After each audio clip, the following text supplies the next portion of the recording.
Welcome to this live breakdown of the ISC today on June 15, covering the Hull C only. I'm going to have a larger video for the Santuc Eye and Alien Sail, etc., but I wanted to cover this in depth, but it is very limited in what it shows. So let's just get right into it. Yep. This thing's been in development for a while.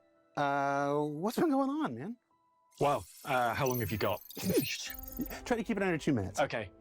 Hull C, for those that don't know, is like the big 18-wheeler of the StarCitizen universe, designed for transporting bulk cargo around the stations and between solar systems. We started This is one of the 4 tractor beams. There's 2 in the front, 2 in the back, one on top, one on bottom of both ends of the spindles from the extension slots. And it looks like they are remote tractor beams, which is nice because you should be able to swap between them real easily. That combination of remote turrets and remote tractor beams is really nice. The teams that need to help us have more important things to do at that point in time. There was object container streaming going on, so we're like, that's more important. We'll sort that out. We'll come back to it. And the last year or so, we've come back to it and had to deal with all those big technical challenges for the ship. And how's it doing today? What can folks expect? You can expect the ship working as we intended it to be. I like how there's 6 engines where if you lose one due to maintenance issues, or if one gets shot out for a lucky BB type situation, you won't lose everything. I like a lot of what I'm seeing in this ship, and I think they did a good job on it. Years ago, they rolled out those spindles, showing the animations of those spindles and modeling how they look, and the flexible pieces here that has an internal walkway. They're animated together, but they're independent parts of the ship, and a new way of loading cargo onto the ship. I want to talk to you about that. So one of the big questions since this thing was first introduced is how the cargo loading and unloading is going to work in Alpha 320. Who can tell us about that? I think we can probably get Chris Tanks on the line. Oh, excuse me. Excuse me. Hi. Hi, Chris Tanks. Hi, Jared. So how does cargo work for the Hull C in Alpha 320? So in Alpha 320, the Hull C behaves as we expect it to. When it's extended, when its cargo arms are out, it can't Notice land. it running around the moon. Take cargo in the It is, after all, the most highest SCU ship we are going to have, at least for a long time, that allows you to still get into Atmo and operate. And it doesn't need to be special Atmo like Orison or somewhere like that. Hull Ds and Es can't go where this can go. And then contact ACC again. That is when the ship realizes, oh, I'm out of the landing zone now, I'm ready to take some cargo. So you extend it, contact the ATC, and the cargo will spawn on your ship then. Does this thing fit in any hangars? Well, it's collapsed, it'll fit in the large spec hangars. When it's extended, it doesn't fit in any hangar we have at the moment. And the large hangar will limit its locations it can dock. Has anybody tried to dock it when it's fully extended? Oh, I mean, you would hit the extent of the cargo long before your landing gear touched the ground. It would not be pretty. What do we do? Well, I mean, somebody will have done it, and it will have been a magnificent explosion, but I wouldn't recommend it. All right, so we've been looking at images of the new Hull C. It looks fantastic. Which one of you is going to talk about how it looks? Probably Ben. You don't have Ben back here, do you? Hello. Take a seat, Ben. Hello, Jared. How are you? There's no way they're letting me do this with an episode ever again. Ben, talk us through it. The Hull C looks great. It's been a while getting there. Yep. Tell us about it. So as John mentioned, it's been in development for a while. We kind of stepped on it and stepped off it, depending on what tech we needed. I think, in our game, A lot like the Railin, by the way. They keep really on again, off again, developing it. Current standard. So what we want to do is make sure that when we release the ship visually, it ticked all of our kind of current processes, and it kind of really was on par with everything else that we put out now compared to where it was kind of back in the day. I think some of the other kind of updates we've had to do to kind of maintain it over the years is just the kind of like the simple things like we now have a lot more interaction in the ships, which we never had back when it was first started. Services in the crew areas are pretty nice. The panels are accessible and open and close and animate. Make sure the dashboard's all interactive and all those fun things that everyone's used to now. I like how you can jump between the remote turrets. What are some of your favorite parts? What are things that people should look out for visually? I think, to be honest, the ship is a very industrial ship, and it really kind of feels that way. There's some like little things that I just love, like the main kind of airlock entrance into the ship feels really big and chunky and strong, which I think is needed on something so industrial. And that kind of industrial language kind of flows throughout the ship. I think my kind of... I think CIG is sending us a clear message that they have learned from their mistakes with the Starfarer series.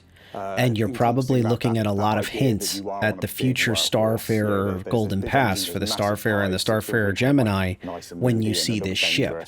This is a big scale. A lot of these assets will likely be in that Starfarer rework. But inside. Well, that all sounds great. So, what did we learn this week? Well, we learned that the Santok Yai is still making its way through the ship pipeline for an intended release later this year. What are you doing? That the Hull C looks great, and it's intended to arrive in the upcoming Alpha 320 with modified cargo loading and unloading. That inviting people into your ship and calling people for an interview less than an hour after they fail their go-no-go is either the best thing or the worst thing that you can do, depending on your point of view. And that it's Alien Week, and you should check out the RobertSpaceIndustries.com website and socials for all the various promotions, activities, and contests that usually go along with it. For Inside Star Citizen, I'm Jared Huckabee with Chris, John, and Ben. Thanks for exploring the process of game development with us, and we'll see you all here next week. So I wanted to just do a quick, very quick first look at the Hull C, where it's at. You'll notice in this video, I did not do the first part, which is all about the Santok Yai, because I believe that deserves its own deeper video. I think it's way further along than the Hull C is. Although, I got to admit, I didn't expect the setbacks, but I think they will prevail. I think they will catch up, and within the coming weeks, we'll see the Santok Yai roll out. Got to keep that positivity sometimes. Appreciate the teams really trying to pull it across the finish line in time for Alien Week. We also now understand why June 15 was Alien Week. June 15 was Alien Week, so they had enough time to put together 3.19.1, which just got released to the servers today. On coincidentally June 15. And now we're on the road to 3.20 with the Arena Commander improvements and also the beautiful, beautiful Hull C and, of course, the Santok Yai it's looking like. So, where do I see everything? I think the Hull C, even when it is in game, the reason I phrased it as the Santok Yai is further along is not in the actual design of the ship, but in its actual usefulness on the server. Right now, the economy is basically like it's almost a fixed economy with some adjustments made here and there until people buy too much stuff. I think that it's going to be a lot of teething issues for Hull C owners. It's just so much bigger. You're talking about multiple ordinances bigger than let me use a real fair conversion. The Herc series, for example, is kind of drifting into the 400 to 600 SCU range. The Cats in that same kind of category, I'll categorize them as, etc., etc. The Hull C's in the thousands. So it's basically a completely different beast. And we're going to have to see how these cargo decks function. We're going to have to get the issues out of that. We're going to have to think about how does griefing work when you can't, there is no, there's armistice zones, but what about, vehicle rammers while these things are being loaded up? And pushing you out of, at the very least, pushing you out of the cargo deck areas is going to be very, very much of a nuisance. And then also the ship itself, is it going to be able to load up enough cargo to fill itself up? That's not like, trash, basically waste or something like that. You're not going to have enough medical supplies or enough of these sophisticated type technologies to fill up the whole ship. So these exotic materials that are worth a lot, there's only going to be so much demand in different places. And also, you need to remember that the Hull C, even though they showed it on the moon side, it is not really intended to land at a station or an outpost or some such unless it has services to support it. And we have yet to see what the effects on even light atmosphere are going to be on a ship like the Hull C when it's fully laden.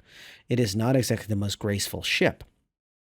So when it does enter an atmosphere, it's going to cost considerable amounts of funds to get back up out of it unless you smartly go down only. And then, of course, waste a ton of fuel at the base to slow yourself down and prepare to not land, but hover, I guess, with other ships that will handle it, and use your tractor beams on board and then spin the spindles around so the tractor beams can do their job. It's going to be interesting, to say the least, trying to offload this thing, especially if you have to do it manually.